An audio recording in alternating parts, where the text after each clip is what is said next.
부족하고 연약한 자가 말씀을 전합니다. 긍휼히 여겨시고 선한 도구로만 사용하여 주시옵소서. 예수님의 이름으로 기도 올리옵나이다. 아멘. 함께 보실 하나님 말씀은 구약성경 잠언 28장입니다. 오늘 11월 28일 잠언 28장을 읽는데 28장은 28절까지 조금 길지만 처음부터 끝까지 말씀을 함께 봉독하겠습니다. 잠언 28장 1절부터 28절까지 말씀, 구약성경 942면 전후를 보시면 되겠습니다. 1절부터 함께 봉독합니다. 악인은 쫓아오는 자가 없어도 도망하나 의인은 사자같이 담대하니라. 나라는 죄가 있으면 주관자가 많아져도 명철과 지식 있는 사람으로 말미암아 장구하게 되느니라. 가난한 자를 학대하는 가난한 자는 곡식을 남기지 아니하는 포구 같으니라. 율법을 버린 자는 악인을 칭찬하나 율법을 지키는 자는 악인을 대적하느니라. 악인은 정의를 깨닫지 못하나 여호와를 찾는 자는 모든 것을 깨닫느니라. 가난하여도 성실하게 행하는 자는 부유하면서 굽게 행하는 자보다 나으니라. 율법을 지키는 자는 지혜로운 아들이요 음식을 탐하는 자와 사귀는 자는 아비를 욕되게 하는 자니라. 중한 별리로 자기 재산을 늘리는 것은 가난한 사람을 불쌍히 여기는 자를 위해 그 재산을 저축하는 것이니라. 사람이 귀를 돌려 율법을 듣지 아니하면 그의 기도도 가증하니라. 정직한 자를 악한 길로 유인하는 자는 스스로 자기 함정에 빠져도 성실한 자는 복을 받느니라. 부자는 자기를 지혜롭게 여기나 가난해도 명철한 자는 자기를 살펴 아느니라. 의인이 득이하면 큰 영화가 있고 악인이 일어나면 사람이 숨느니라. 자기의 죄를 숨기는 자는 형통하지 못하나 죄를 자복하고 버리는 자는 불쌍히 여김을 받으리라. 항상 경외하는 자는 복되거니와 마음을 완악하게 하는 자는 재앙에 빠지리라.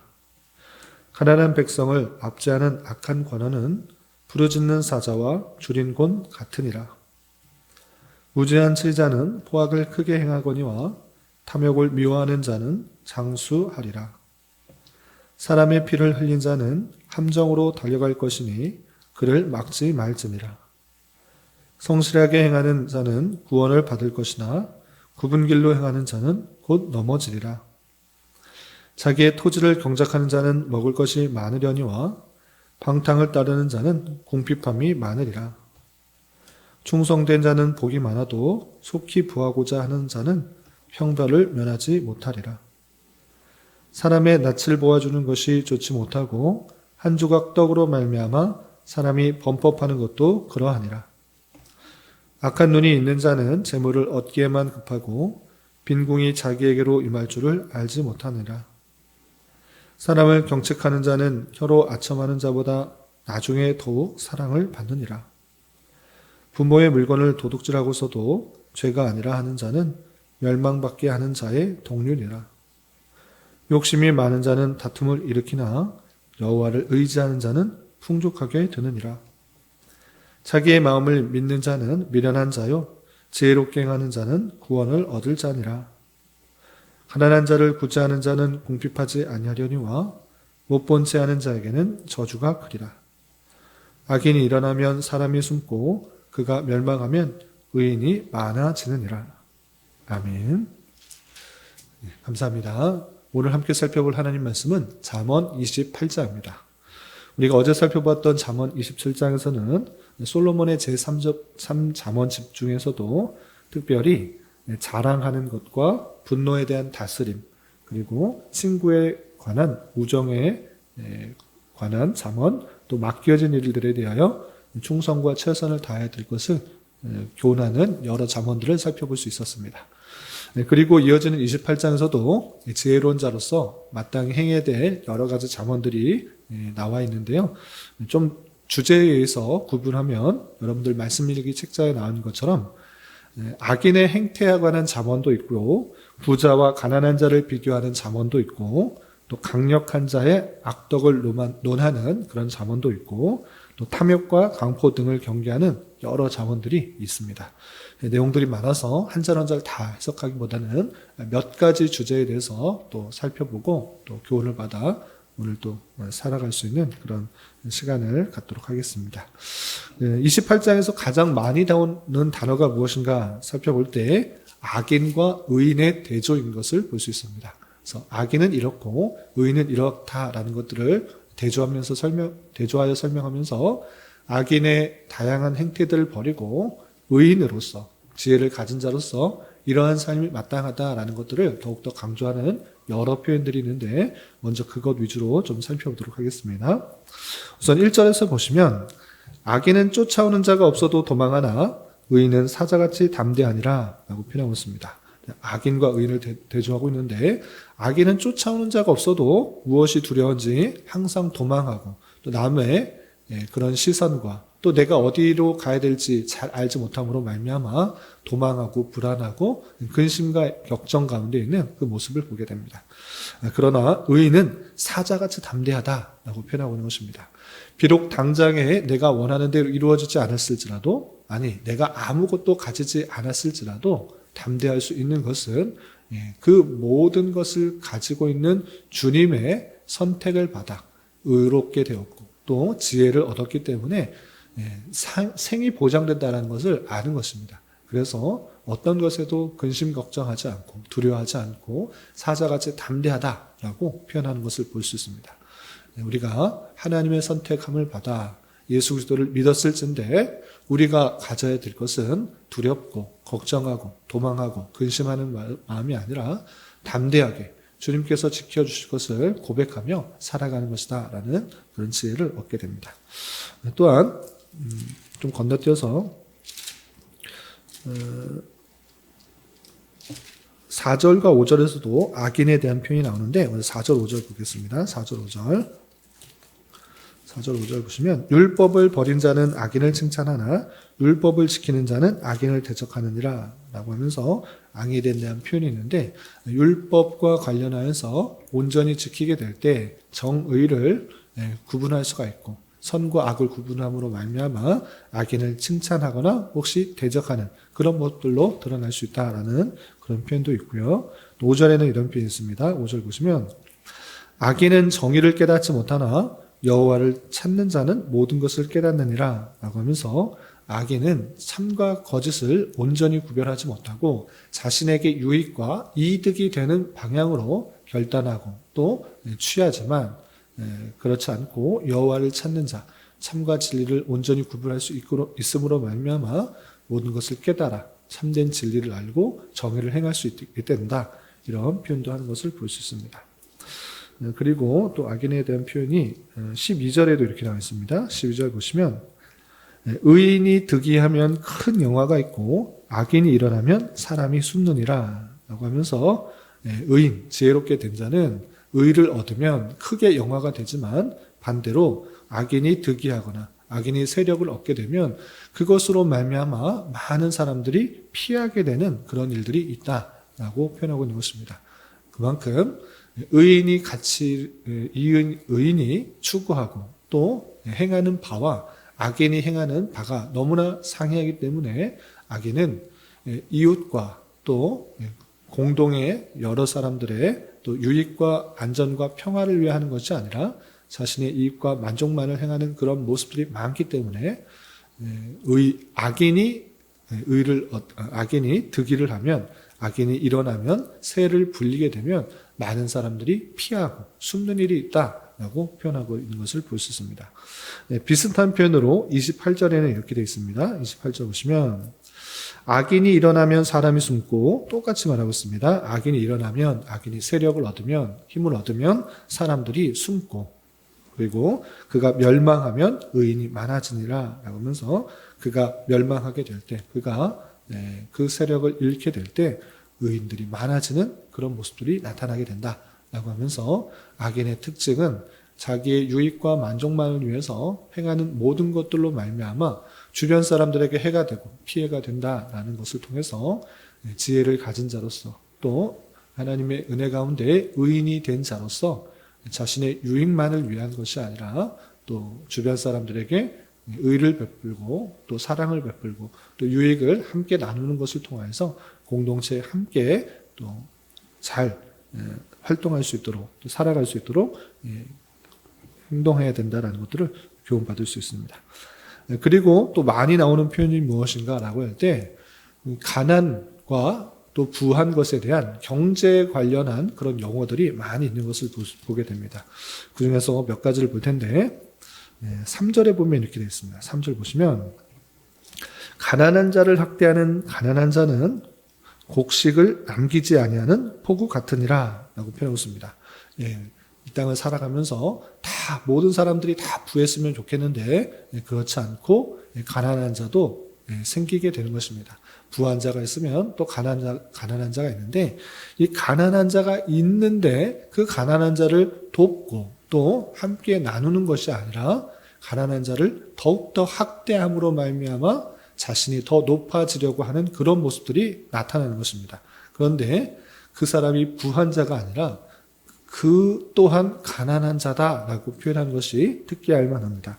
그래서 가난한 자를 학대하는 가난한 자는 어떤 사람과 같으냐?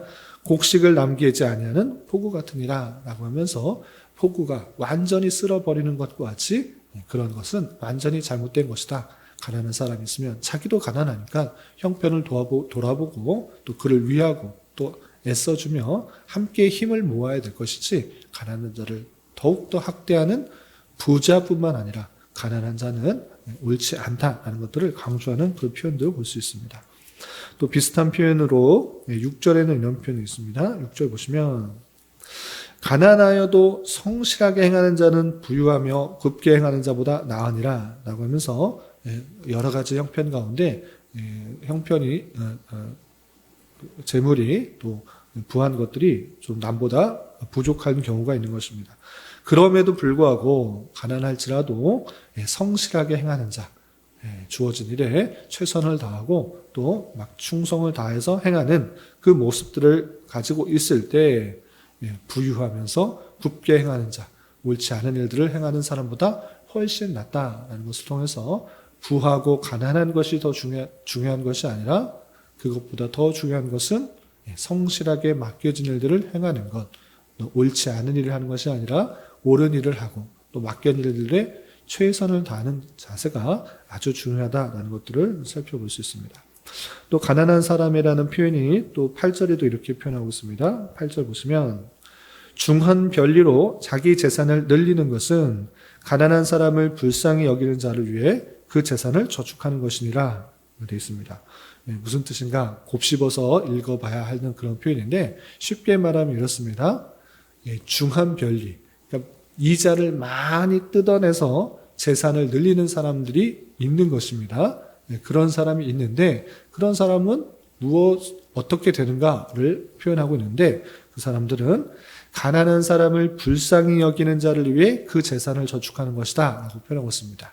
중한 별리로 고리대금을 아주 많이 뜯어서 자기 재산을 늘리는 그런 사람들은 그 재산이 결국 어떻게 되는가? 가난한 사람을 불쌍히 여기고 또 도와주는 그 사람들에게 가게 되어 있다. 이렇게 표현하고 있는 것입니다. 그만큼 하나님께서는 가난한 사람들을 나 몰라라, 나와 상관없는 사람이다 이렇게 생각할 것이 아니라 더욱더 불쌍히 여기고 긍휼히 여겨서 그에게 도움을 주고 또 마음을 나누어서 함께 잘 살아갈 수 있도록 애쓰는 것, 그것이 지혜자로서 마땅한 자세다라는 것들을 강조하고 있는 것을 볼 수 있습니다. 그리고 또 가난한 사람들에 대한 표현이 또 여러 가지 있는데 11절에는 이런 표현도 있습니다. 11절 보시면 부자는 자기를 지혜롭게 여기나 가난해도 명철하는 자는 자기를 살펴 아느니라 라고 하면서 부자는 자기가 판단하고 또 계획하고 또 수고하고 또 고리대금을 뜯거나 불의를 하거나 이런 식으로 다 하면서 부자가 되었다라고 하면서 자신의 생각, 자신의 지혜, 자신의 결단, 자신의 판단 이런 것들을 가지고 스스로를 지혜롭게 여기지만 그러지만 가난해도 명철한 지혜가 있는 사람이 있는데 그 사람들은 자기를 살펴 자기를 지혜롭다 여기지 않고 자기를 부족하고 연약하다 여기는 것, 그것이 오히려 더 좋다라고 표현하고 있는 것을 볼 수 있습니다. 또 가난함에 대한 경제에 관한 그런 표현들이 또 있는데 15절에 이런 표현도 있습니다. 15절 보시면 가난한 백성을 압제하는 악한 관원은 부르짖는 사자와 조림곰 같으니라 라고 표현하고 있습니다. 가난한 백성이 있을진데 더 압제해서 무엇을 뜯어내는 것, 도와주려고 하지 않고 그 형편을 보면서 도와줄 생각하지 않고 더 압제해서 많은 것들을 얻으려고 하고 있는 그런 관원들이 있다라고 하면 그 관원은 부르짖는 사자와 주림곰 같이 많은 그런 어려움들로, 큰 어려움들로 당하게 될 것이다 라고 표현하고 있는 것을 볼 수 있습니다. 그리고 좀 건너뛰어서 많이 또 표현이 있는데 한 구절만 더 보겠습니다. 27절에 보면 이런 표현도 있습니다. 27절 보시면 가난한 자를 구제하는 자는 궁핍하지 아니하려니와 못 본 채 하는 자에게는 저주가 크리라 라고 표현했습니다. 그래서 가난한 자를 구제하는 것, 그것이 아주 중요한 일이기 때문에 하나님께서 궁핍하지 않게 하겠다라고 약속을 덧붙여 주시는 것입니다. 그러나 못 본 채 하는 자에게는 저주가 크다라고 말하면서 못 본 채 하지 말고 더욱더 긍휼히 여기고 도와줄 수 있는 것을 도와줌으로 말미암아 함께 잘 살아갈 수 있는 공동체가 될 수 있도록 권면하는 것을 볼 수 있습니다. 이렇게 우리가 만나는 사회 가운데 어렵고 힘든 사람들이 함께 존재할진데 그런 사람들을 못 본 채 하고 또 도움을 주지 않는 그런 외면하는 그런 모습이 아니라 지혜를 가진 자로서 내가 받은 여러 가지 기회들을 선용하여서 함께 잘 살아갈 수 있도록 하는 것, 그것이 지혜의 마땅한 바다라고 할 수 있는 것입니다. 그런데 이 말씀들, 가난하고 어렵고 힘든 사람들을 도와줘야 되는 것, 이것들을 이 말씀들을 오해하면 그럼 사회주의 국가나 공산주의 국가가 추구하는 바가 이것 아니냐 이렇게 오해할 수 있습니다. 많은 사람들의 부를 다 가져가서 공통적으로 다 가난한 사람들을 나눠줄 수 있는 것, 그런 모습으로 잘못 나갈 수 있는데 그런 식으로 나가는 것은 잘못된 것입니다. 왜냐? 가난한 사람들을 돕고 또 함께 힘을 낼 수 있도록 힘써야 되는 것은 마땅한 것인데 거기에 정부의 강압이 들어가서는 안 되는 것입니다. 사적인 재산을 강제로 빼앗아서 가난한 사람들에게 공통으로 나누어주고 분배하는 것, 그것이 아니라 가진 자가 자원하는 마음으로 또 그 받은 은혜에 따라서 자원하여서 돕고 또 힘을 내도록 하는 그런 다양한 방편을 구하는 것, 그것이 자원하는 마음으로 이루어지는 것이 중요하다라고 할 수 있겠습니다. 또 우리 교회 안에서도 또 이 모양 저 모양으로 도움이 필요한 많은 지체들이 있을진데 그것을 외면하고 또 나만 잘 되면 되겠다 이렇게 생각하는 것이 아니라 또 내가 도울 수 있는 것은 없는지 또 위로하고 격려할 것은 없는지 살펴보면서 우리 함께 잘 이겨나갈 수 있는 그런 공동체를 만들기 힘써야 될 것입니다. 그리고 또 주제를 또 드리면 여러 표현들 중에 주어진 일에 더욱더 성실하게 감당해야 될 것을 여러 가지 표현하는 것을 볼 수 있습니다. 어떤 표현들이 있는가 보시면 18절에 이런 표현이 있습니다. 18절 보시면 18절, 19절, 20절 쭉 읽어보겠습니다. 성실하게 행하는 자는 구원을 받을 것이요나 굽은 길로 행하는 자는 곧 넘어지리라. 자기의 토지를 경작하는 자는 먹을 것이 많으려니와 방탕을 따르는 자는 궁핍함이 많으니라.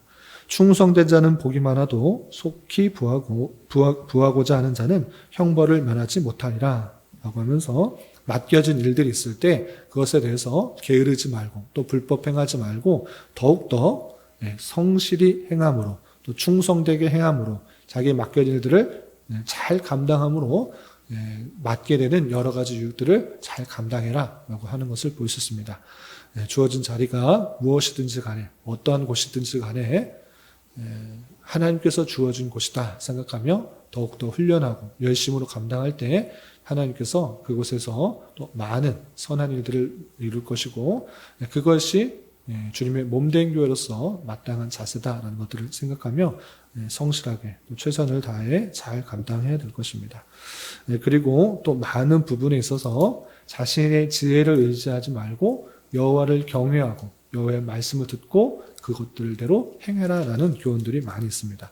어떤 표현들이 있는가 보시면 4절에서도 율법을 버린 자는 악인을 칭찬하나 율법을 지키는 자는 악인을 대적하느니라 라고 하면서 율법을 지키는 자로서 선악을 온전히 판단할 수 있다는 것을 강조하고 있고, 또 5절에서도 악인은 정의를 깨닫지 못하나 여호와를 찾는 자는 모든 것을 깨닫느니라 라고 하면서 자신의 지혜를 의지하지 말고 유익만을 의지하지 말고 하나님을 찾고 의지하는 가운데서 선악을 구분할 뿐만 아니라 모든 섭리 계획을 깨닫게 된다라는 것들을 강조하는 것을 볼 수 있습니다.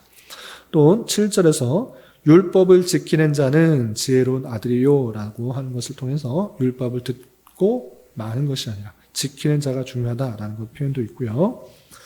또 14절 보시면 항상 경외하는 자는 여호와를 경외하는 자는 복되거니와 라는 것을 통해서 하나님을 두려운 마음으로 사랑하며 또 섬기는 그 자세, 그것이 참으로 중요하다라는 것들을 강조하는 것을 볼 수 있습니다. 또 25절에서 보시면 욕심이 많은 자는 다툼을 일으키거니와 여호와를 의지하는 자는 풍족하게 되느니라 라고 하면서 여호와를 의지할 때 하나님께서 많은 것들을 채워주실 것을 믿고 행해야 된다라는 것들을 교훈받을 수 있습니다. 그리고 9절에 보면 아주 독특한 표현이 있는데 이 9절만 마지막으로 살펴보고 마치겠습니다. 9절 보시면 사람이 귀를 돌려 율법을 듣지 아니하면 그의 기도도 가증하니라 라고 표현하고 있습니다. 하나님께 기도하는 것 상당히 경건한 모습 같고 또 하나님께서 귀하게 여기시는 행위다라고 생각할 수 있는데 그 기도도 가증하다라고 표현하고 있습니다. 왜 기도 자체가 가증하게 되었는가 그 내용을 잘 살펴야 될 것입니다. 그것은 사람이 귀를 돌려 율법을 듣지 아니하였기 때문이다 라고 표현하고 있습니다. 기도하는 행위 그 자체는 중요하지만 하나님께서 우리에게 주신 그 말씀을 온전히 듣지도 않고 그것을 간구하는 것이 아니라 내가 하고 싶은 것만, 내가 이루고 싶은 것만 간구하는 것, 그 기도 하나님께서 기뻐하시는 것이 아니라 오히려 가증스럽게 여긴다라고 표현하고 있는 것입니다. 기도는 내가 원하는 것, 내 뜻 이루어달라고 간구하는 것이 아니라 하나님께서 우리에게 주신 말씀을 온전히 듣고 그대로 행할 수 있도록 간구하는 것, 하나님께 아뢰는 것, 그것이 마땅한 기도의 모습이다라고 할 수 있겠습니다. 그러므로 말미암아 우리가 기도하기 전에 하나님의 말씀을 얼마나 귀 기울여 들었는지 그리고 그것대로 행하게 해달라고 얼마나 많이 간구했는지 생각해보며 또 하나님께 기도하는 그런 우리가 될 것입니다. 이런 말씀의 교훈에 따라 오늘 하루 남은 한평생 힘있게 살아갈 수 있는 저와 여러분이 되시기를 주님의 이름으로 부탁을 드립니다. 기도하겠습니다. 하나님 아버지 감사합니다. 오늘 말씀을 통하여 지혜로운 자로서 어떻게 살아가야 하는지 다양한 교훈을 받았습니다. 이런 말씀을 대하는 자로서 악인의 미련한 행태를 따라 당장에 나만의 유익과 이익을 위해 불의와 완악함을 행하는 자 되지 않게 하여 주시고 자신의 부족함과 연약함을 늘 주님 앞에 아뢰며 여호와를 찾고 주신 말씀을 더욱더 들으며 그 말씀대로 순종하게 힘쓰는 자 되게 하여 주시옵소서. 주님, 11월은 결산과 계획이라는 주제로 한 달을 보냈습니다. 한 해를 되돌아보며 부족한 것들을 잘 보완하여 남은 기간 계속해서 내년을 더 잘 계획하며 준비할 수 있는 기간 될 수 있도록 은혜를 더하여 주시옵소서.